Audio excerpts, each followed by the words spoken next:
A few years back, there was a huge push for the use of portfolios in K-12 education and in the post-secondary institutions. At that time, it was very difficult in Canada to find out which group was the driving force behind this push.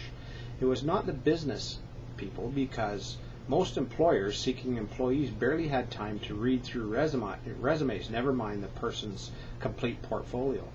Education institutions will not be welcoming the e-portfolio as a way for students to acquire credits for past life experience. It doesn't fit into the curriculum. Institutions might use them as an assessment tool. However, they normally see assessment as a method to see what students do not know. To see assessment as a way to give students marks for what they do know would be a major shift in the way things are done. I do not think that educational institutions or systems are ready for this. As a personal collection of one's work for reflection's sake, I think it has merit. But then I think the whole file structure I have on my hard drive would be considered my e-portfolio. E-portfolio conversations usually refer to the sharing of one's work and allowing others to reflect upon it. For years, I've been putting my artwork on a website. It began as a method of selling my artwork, but has grown more into an e-portfolio of my artwork. Comments about my artworks are made through the online guest book. Hence, the reflection component of e-portfolios is there.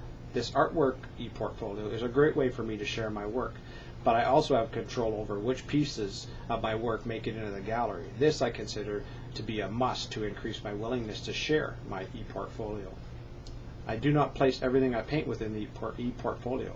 I have control over what makes a grade. E-portfolios must by default give all control over to the user. The user needs to be able to decide what goes into it and who sees it. This control is lost if e-portfolios becomes less of a personal tool and more of a resume on steroids, or an assessment tool for educational institutions. I am not stating that the last two do not have value. Being an educator, any assessment tool other than a final exam excites me, and being able to better show my level of expertise for a job is a bonus.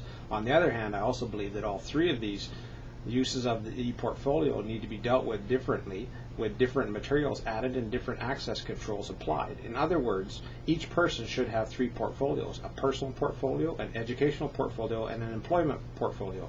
I have problems keeping my 2-page resume up to date. Am I going to be able to find time to keep 3 portfolios? I don't think so. Hence, the concern about e-portfolios.